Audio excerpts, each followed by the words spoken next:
We've got the all-new Grand Wagoneer. We've been waiting for this one. The biggest of the big boys. Let's go for a ride. Oh yeah, Listen to that big V8. it certainly sounds boss. You feel like a boss driving it. Andrea, what's under the hood of this thing? A 6.4-liter V8 with an 8-speed automatic transmission, 471 horsepower, and 455 pound-feet of torque. You're going to have to put premium fuel in this. And it loves gasoline, and we'll tell you more about that coming up in Questions, Coffee, and Cars and our vital stats. But right now, what do you get with this Grand Wagoneer, Andrea? The base trim comes with the Uconnect 5 system with a 12-inch touchscreen, a 12.3-inch driver information display, wireless Apple CarPlay and Android Auto, 19-speaker MacIntosh audio system, Napa leather seats, heated and ventilated front seats with massage system, heated second row seats, driver seat memory with 24-way adjustable driver and front passenger seats, 4-zone automatic temperature control, and 20-inch wheels. The highlight of this truck is the interior. So many buttons and switches. What are we going to put it in, Andrea? You got to put it in S for subscribe, and if you can hit that notification bell, you'll be notified when all of our reviews drop, and then you can watch them. And we do this, the couple car review, twice a week. The first one drops on Wednesday. We put another one out on Saturday. So if you want to follow along, please hit the bell and subscribe, and also Instagram, Motormouth_Andrea. For me, it's Motormouth_Auto, and the links are below. This video is brought to you by Car Cost Canada. Get the dealer's cost, list of rebates, plus discounted interest rates. Use the promo code Motormouth to become an expert member and get extra searches. The link is in the description below. So there's the Wagoneer, and we're in the Grand Wagoneer, and these are massive, Andrea. How big is this thing? Well, just to put it into perspective, this is 10 inches longer than the Grand Cherokee L, which we already thought was huge. But the big difference between the Grand Cherokee L, which is a new product, and this is a body-on-frame truck. So think Ram pickup truck with an SUV body on top. That's what this is. Exactly what General Motors has been doing with all of their body-on-frame trucks like Escalade, Tahoe, Suburban, and on it goes. That's what we're dealing with. And the Wagoneer, not this Grand Wagoneer, but the Wagoneer starts at the same price as the top model of the Grand Cherokee L. So you get a feel for the difference in price. This one is $20,000 more. So in its competitive set, I think this Grand Wagoneer is kind of like the perfect Goldilocks ride in suspension.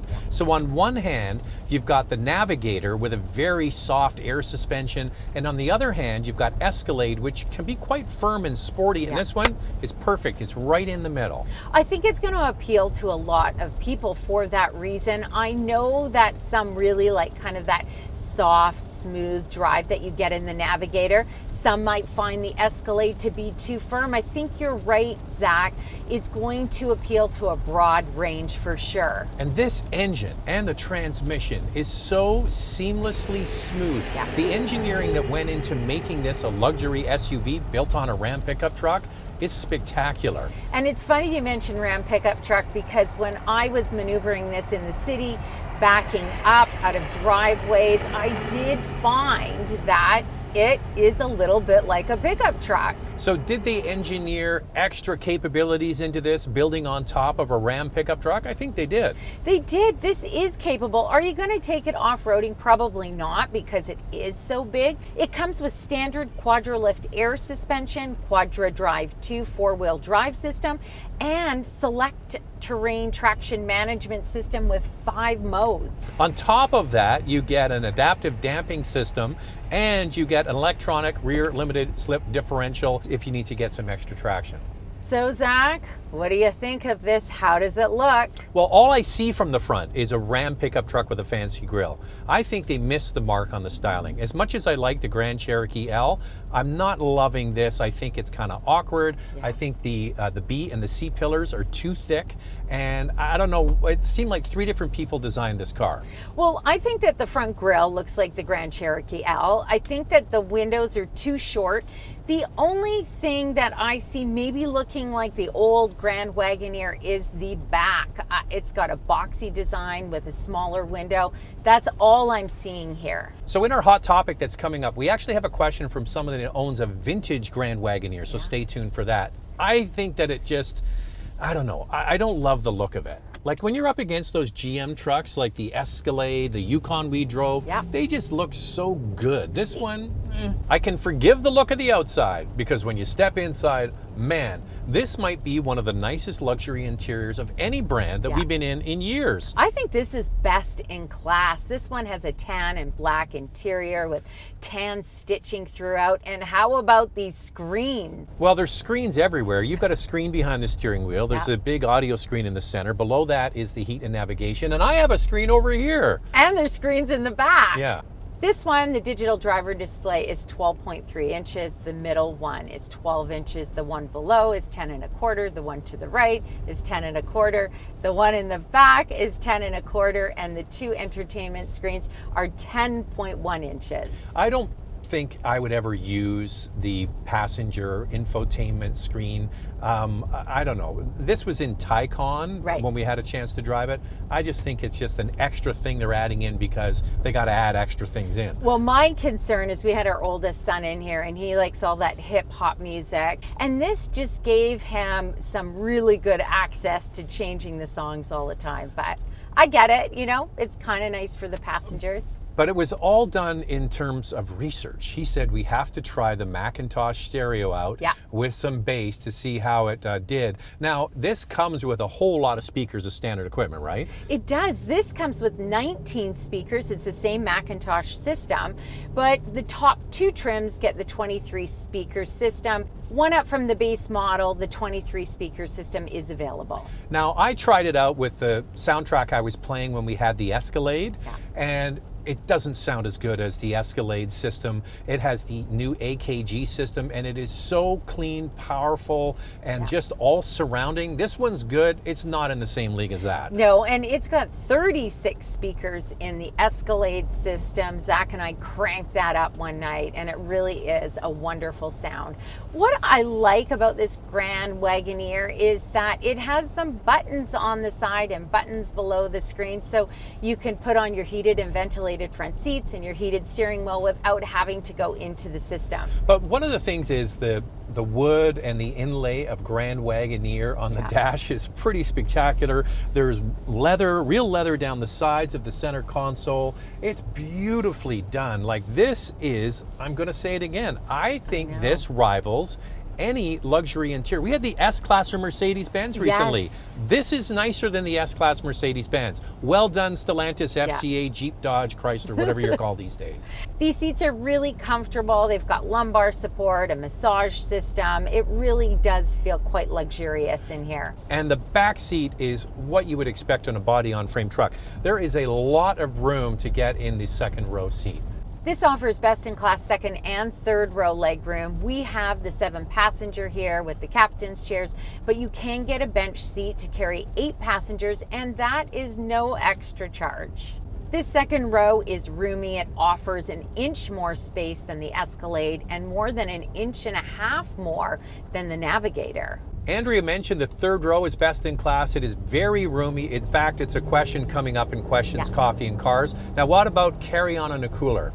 It did really well. This is once again doing better than the Escalade and the Navigator. I think that you could put 4 or 5 carry-on bags stacked in there at 27.4 cubic feet of space. That's 2 cubic feet more than the Escalade and more than 6 cubic feet than the Navigator. We did talk about it already. There's some good questions coming up, so let's get into it. Time now for Questions, Coffee, and Cars. Your questions from Instagram. Does this new Jeep Grand Wagoneer have the same presence as the Cadillac Escalade? I think the interior is gorgeous and very well executed. It's not a Jeep. It's a Grand Wagoneer. Yeah, you'll notice there is no Jeep logo at all on this. It is strictly Grand Wagoneer. They're trying to separate it from the Jeep brand, make it a little more grand than a Grand Cherokee, for example. But no, I don't think this competes with Cadillac. I just don't. No, I mean, Escalade has a huge presence on the road. You feel like a boss when you're in it. And somebody made a point on Instagram saying, anything with wagon in the name, I'm not really sure about when you're going up against Escalade. Well, Escalade Cadillac as a brand is being used so much in popular culture, especially hip-hop culture, an Escalade, a Slade, all of that. Plus, you've got the Cadillac Heritage, one of the oldest car brands. I'm sorry, it's going to take a long time for a Grand Wagoneer to compete with that. For sure. Well, the Grand Wagoneer has a look only a mother would love. Do you think with fuel costs skyrocketing and a $100,000 price tag, will you see many on the road? Well, I think that people who love Jeep might be interested in the Grand Wagoneer. Okay, there you go. Yeah. You got there. But at that price point, and boy, the fuel economy is not good. I mean, 18.5 liters per 100 kilometers in the city. Yeah, Yikes. we're gonna get to the vital stats coming up in a little while. I will say on its behalf, it does have a massive 6.4 liter engine, and because of cylinder management, it switches off half the cylinders when you're coasting or cruising along. So if you're somebody that drives a lot on the highway, for example, your fuel bill will be considerably lower than say the Grand Cherokee with the 3.6 liter V6. Yeah. Now, it would be nice to have a diesel or a plug-in hybrid option. We could get the Escalade diesel. That's fantastic, So by the way, yeah. that's the only problem. Right now, there's just one engine on this. When road trips were a thing, I used to always somehow end up in the third row. I'm 5'6". Could someone, let's say 6'3", feel comfortable in the third row of the Wagoneer? Yeah, oh, for sure. I climbed back there. You saw me earlier, luxuriating in the third row. I also took a little quick clip of me being able to slide my feet under the second row seats. That's a massively important thing for someone who's tall to be able to stretch out just that little bit. The Grand Wagoneer has 36.6 inches of legroom. That is 2 inches more than the Escalade in the third row and about a ½ an inch more than the Navigator. This is best in class. Our next question is our hot topic. What's this one, Andrea? As a proud owner of a restored 85 Grand Wagoneer, I can say the community was expecting something resembling the Legacy. At first glance, I see a dressed up Navigator starting at $100,000.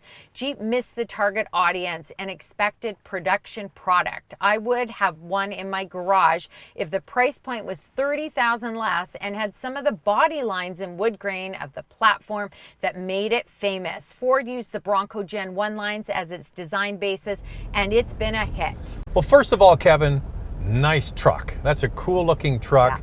And I can see why the community of people that own those older Grand Wagoneers, they're disappointed because there really isn't anything from that model that's replicated here. I'm disappointed because I love the Grand Wagoneer. I think it is so cool. I remember it when I was younger, and I think it's a beautiful looking vehicle.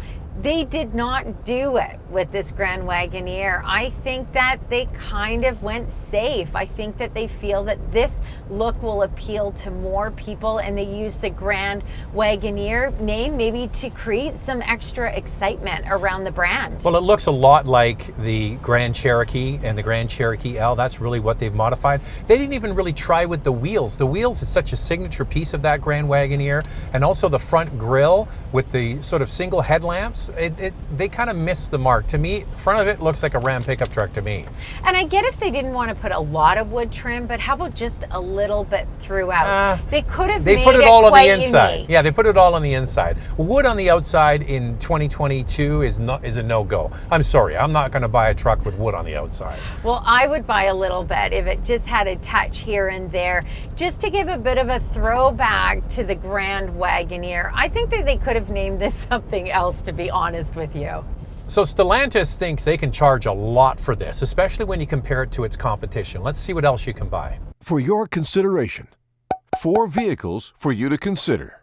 First up is the Cadillac Escalade with a 6.2-liter V8 engine, a 10-speed automatic transmission, 420 horsepower, and a starting price of $90,398. Next is the Lincoln Navigator Reserve L with a 3.5-liter twin-turbocharged V6 and a 10-speed automatic transmission, 450 horsepower, and a starting price of just over $100,000. The Mercedes-Benz GLS 580 has a 4-liter twin-turbo V8, a 9-speed automatic transmission with 483 horsepower, and a starting price of just under $126,000. The BMW X7 M50i with a twin-turbo 4.4-liter V8 and an 8-speed automatic transmission, 523 horsepower, and a starting price of just over $130,000. So there are 4 full-size SUVs for you to consider.